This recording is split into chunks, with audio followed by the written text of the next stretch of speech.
Hello ndugu zangu wana familia wa Happy Housekeeper, karibu tena Happy Housekeeper. Mimi namshukuru Mwenyezi Mungu kwa afya njema na pumzi ya bure. Na washukuru wote kwa support zenu, na wapa pole ndugu zangu wote ambao mnapitia changamoto kama hivi. Kwa kweli kumbe hata kaka zetu wanapitia changamoto. Sasa mimi na ushauri kidogo kwa sababu nimesikiliza voice yake na nyie mtasikiliza huko mwishoni kwa sababu ni ndefu. Kwanza kabisa kaka zangu, mkija hapa muwe na akiba zenu, muwe na akiba.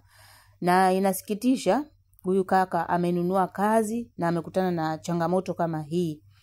Na hapa sasa mabosi wanataka pesa. Anataka kuondoka kazi lakini hawezi kuondoka, mabosi wanataka pesa. Na mtu amenunua kazi, inasikitisha. Mtu utoe 1,700,000. Alafu bado unataka kuondoka udaiwe pesa. Mimi naweza kuhisi kwamba bosi atakuwa amempa pesa agenti.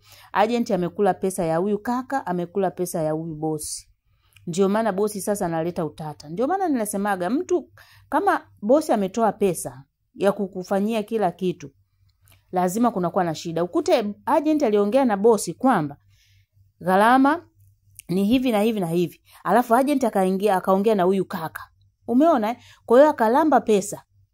Kaka watu akatoa pesa na bosi akatoa pesa. Kivipi yani kina agent? Gharama zote hizo mtu kweli za kumleta mtu Omani. Mbona tunajua gharama za kuja hapa. Kwa nini tena mtu unadai cha juu? Kama ulichochukua kwa mtu, kwa nini unadai tena cha juu? Mungu mwenyewe awasamee, lakini tutende haki. Hata kama mtu unampeleka kwenye shida, anapopata shida kwenye kazi, anapopata shida muwe rahisi kuwasaidia. Lakini ukichukua pesa nyingi, utamsaidia vipi mtu na umeshakula pesa? Unajua pesa inapofushaga macho ya watu, ndo haya. Kwa hiyo kaka zanguni, uwe na akiba yako. Na pia ukipata kadi yako ile bataka, kitambulisho, nenda kafungue line ya hapa na nunua vocha ya akiba uwe nayo. Ukipelekwa mazingira kama haya, hakuna wifi. Vocha weka, wasiliana na watu na una akiba ya nauli. Hakikisha Omani ukienda mbali sana, kwa mfano labda Salala, labda Dukum huko karibu na Dubai, kufika Muscat, wizara za kazi ambako ziko na ubalozi, haizidi riali 10. Haizidi. Ni kama riali 8 au riali 5. Dubai tu mpaka hapa Omani ni riali 8. Kwa hiyo kama ni huko Salala au maeneo ya huko Buremi ni kama riali 5. Kwa hiyo hakikisha unakuwa hata na riali 10 kwenye mfuko wako ukikutana na mazingira kama haya. Na si kwa wakaka tu, hata kwa wadada. Kuna mwingine unafika hapa hutaki hata kuenda kununua line mpya. Unangangania line ya Tanzania. Ikibuma utaishi vipi? Huu ushauri wangu tu wa bure. Okay? Tumsikilize kaka watu na tuangalie video hiyo. Tujue cha kumshauri na tushare kwa kaka zetu pia wengine ambao wanapanga kuja. Ni ushauri. Utakuja kukutana na vitu ambavyo hukutarajia kama haya. Unafanyaje? Wala sio cha kusikitika, lakini kama mtu unapata ushauri kama huu mapema, hautayumba. Mungu atusaidie sote na amsaidie huyu kaka, sijui kama alipata msaada. Mungu anajua. Maana mimi nilikuta kwenye group la wana diaspora. Sijui kama alisaidika. Na hii video hata sijaikuta kwenye Global TV. Kwenye Global TV nakumbuka kuna siku niliangalia yule msichana alitishia kuwafanya kitu mabosi. Walimuweka yule dada wakaongea wanasheria mara nini na nini. Sijui kama hii kitu hata iko kule Global TV. Itakuwa hata haijafika. Mungu atusaidie. Maana watu wanachagua matukio ya kusema. Assalamu alaykum warahmatullahi wabarakatuh. Majina naitwa Musa Suleiman wa Mbanguru. Nimetokea Tanzania, nimekuja Oman kufanya kazi. Ila nilipofika huku nimekuta mabadiliko ambayo hayakuwepo katika makubaliano yangu mimi pamoja na agenti. Ikiwemo mabadiliko kwenye mazingira, kazi tuliyoahidiana na niliwahi kutoka huku ni tofauti. Na hata pia upande wa mshahara pia nimekuta ni vitu viwili tofauti. Maana kazi niliyoambiwa ni kwamba ikifika huku nitakuja kuhudumia ngamia zisizozidi 3 ama 4, na pia niliambiwa kutakuwa na mbuzi ambazo zisizozidi 10 hadi 15. Lakini matokeo yake nimefika huku nimekuta vitu tofauti. Ngamia zipo zaidi ya 16, mbuzi zipo 32, pia kuna kondoo 11. Na pia mazingira niliyokutana nayo pia hayaridhishi. Maana nilielezwa na mazingira niliyoyakuta kusema kweli hayaridhishi. Niliambiwa nitafika sehemu nzuri, mazingira mazuri, kuna mzunguko wa watu, pia ni karibu na majumba ya watu. Lakini nilipofika huku ni mambo tofauti. Nipo jangwani, naishi mwenyewe, hakuna nyumba yoyote inayokaribia, kiasi cha kwamba hata nikipata tatizo siwezi kupata msaada. Hata ikitokea nimeumwa na kichwa, kifua, hakuna sehemu pahala wala kwa kununua dawa, hakuna hapo pahala, hakuna duka ilikuwa karibu, hakuna nyumba ilikuwa karibu kusema labda nitaenda kuomba msaada. Pia mazingira ndio nakutana nayo upande wa internet, pia bando ni kujinunulia mwenyewe, na hiyo haikuwepo katika makubaliano ambayo tuliwekana mimi na agent. Na pia upande wa chakula nako vile vile najinunulia 90%, kwa sababu ukiangalia wao wanachonipa ni mafuta, ngano, mchele na gesi. Vilivyobaki vingine vyote najinunulia mwenyewe, kwanza kiasi cha kwamba najinunulia mboga mwenyewe, kama ni vitunguu, kama ni nyanya, kama vikorokoro, vyote ambavyo vinahitajika binadamu kula katika vitoweo au mboga ambazo atakayotakiwa kula, yote najinunulia mwenyewe. Na hapo pia mshahara niloahidiwa na nilokuja kupokea huku mwezi wa kwanza ni vitu viwili tofauti. Niliahidiwa riali 80, ila matokeo yake nimefika huku mambo yameenda tofauti. Naambiwa utapewa riali 70. Nikauliza kisa nini, shida nini? Naambiwa agenti wako anafahamu, tulishamwambia. Ila agenti yeye hakuniambia, agenti aliniambia nitapewa riali 80. Na kingine pia hakuniambia kwamba kuna swala la mkataba, kukatwa hela ya mkataba. Kwenye hilo hapo hata yeye pia nimesikiliza maelezo yake, amejitetea, anasema yeye hakujua, ndio maana hakuniambia. Na bado katika hiyo hela ambayo ya mkataba natakiwa nikatwe kwenye mshahara wangu ambao tayari nishakatwa riali 10, nikapewa 70, wananikata tena riali 10 kila baada ya mwezi. Kila mwezi natakiwa kupata riali 10 ndani ya miezi 10. Imradi ni fidia ile yao wanasema ya mkataba, na hilo halikuwepo katika makubaliano. Pia mazingira yalikopo huku unakutana nayo katika swala zima la maji, pia nao ni mtihani. Maji usipofanya kuyanika usiku, basi tambua kwamba ikifika kesho yake uweze kupata maji ya kunywa. Na usiku kadhalika unaweza kaanika maji yakapigwa na upepo, asubuhi kaamka ukakutana na wadudu. Sasa huna cha kufanya. Unachuja, unatoa wale wadudu, kwa kuwa huna maji tena kusema utakunywa, unakunywa hayo. Na hata pia swala jingine ambalo sikulizungumza mwanzoni, ilitokea kuna siku hapa nimepata maumivu ya kichwa. Nikaomba dawa, nikaletewa Panadol 2. Yaani imagine Panadol 2. Na nimepigwa na jua kutwa nzima, kichwa kinauma, mtu anakuletea Panadol 2. Hivi hiyo ni sawa? Je, na kuishi sehemu ambayo hakuna mzunguko wa watu? Hakuna kusema labda unaweza ukapata tatizo la ghafla ukaomba msaada ukasaidiwa kwa wakati. Hakuna.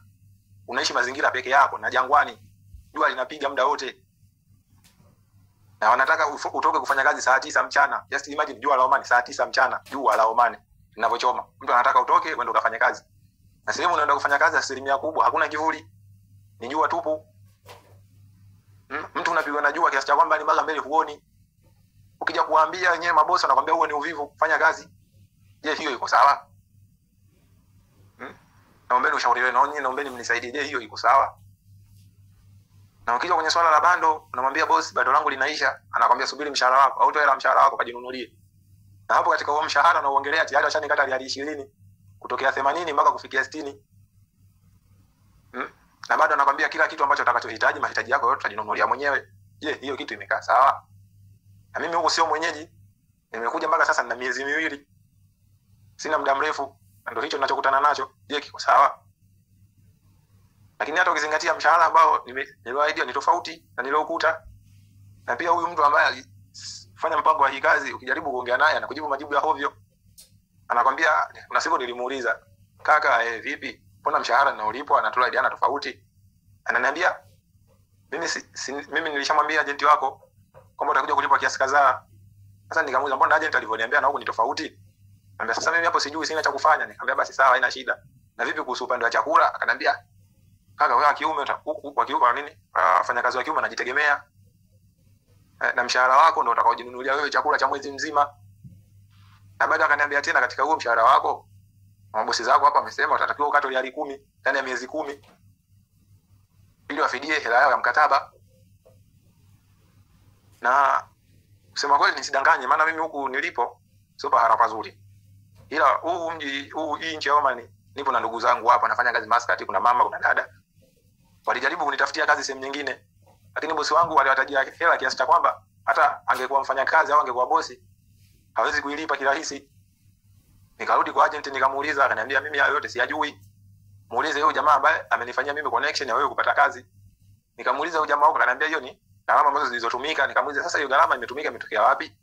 Mbona matibabu nimejilipia mwenyewe, passport nimejitafutia mwenyewe kwa hela yangu mwenyewe, na pia kazi nimenunua mwenyewe. Na kazi nimenunua kwa milioni 1. Na kwenda kufanya medical check up na kufanya kutengeneza passport yote ni 3,500, 3,300. Jumla ni 1,700,000 na yote nimeitoa mwenyewe nikishirikiana na mdhamini. Sasa yeye huko anakuja kuniambia nataka kama nitahitaji kuondoka natakiwa nilipe fidia ya 400 hadi 500. Hiyo inatokea wapi? Na hakuna kitu chochote walichonifanyia wao zaidi ya kunitengenezea mimi mkataba na kunikatia tiketi. Hiyo hadi 480 hadi 500 inatokea wapi? Nilikuwa naombeni msaada wenu na ushauri wenu. Mnisaidie hapo nifanye nini? Maana mimi nashindwa kuelewa. Na agent ukiongea naye anaambia nitaongea nao, matokeo yake huyu jamaa ambaye wa huko ambaye ni Mswahili mwenzangu alinitafutia kazi kamdoku, na hata mimi hataki mawasiliano na mimi. Hataki mawasiliano na agent alompatia kazi ili mimi nije huku, na mawasiliano na mimi hataki. Je, hapo mtanipa msaada gani? Mtanipa msaada gani? Na naombeni ushauri wenu. Niambie nifanye nini, au nyinyi kama nyinyi niambie mtanisaidiaje? Maana tushajaribu kutafuta mabosi kadhaa hapa imeshindikana. Bosi anataka kiwango kikubwa mradi ndo anitoe mimi huku, na inaonekana anafanya hivyo. Una hela ambayo kaitoa kati ya agent au jamaa alitafuta kazi, alinitafutia kazi, kuna mmoja wapo kala hela yao ndio anayoitaka. Sasa mimi sijui, lakini wao wanataka nilipe mimi. Je, hiyo iko sawa?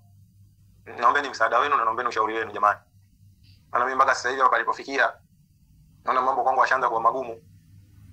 Maana agent naona kimya mpaka leo, na nilishamwambia naona kimya mpaka leo. Na huyu jamaa huko sasa hivi kaniblock, ndio hataki mawasiliano na mimi. Kwa nipo katikati sina msaada. Ni wanaombeni msaada wenu jamani. Ni wanaombeni msaada wenu. Nisaidie na mnipe ushauri nini nifanye na kitu gani nisifanye. Billahi tawfik. Assalamu alaykum. Kuna kakaangu mmoja agent, nilikuwa namuuliza habari za kazi za wafanyakazi wa kiume Oman. Akasema Oman wasije, wengi wanapelekwaga mashambani huko wanateseka. Sasa jamani, kwa idadi ya hizo wanyama ambao mtu anaenda kufanya peke yake ni ngumu, kiukweli ni ngumu. Na mazingira ya huku na hili jua. Anavyosema anatembea jua mbele aoni. Kama namuona, na mimi nimeshapitia hii changamoto. Ukitembea kwenye jua huko, wanaofanya kazi za nje watanielewa. Mungu atusaidie.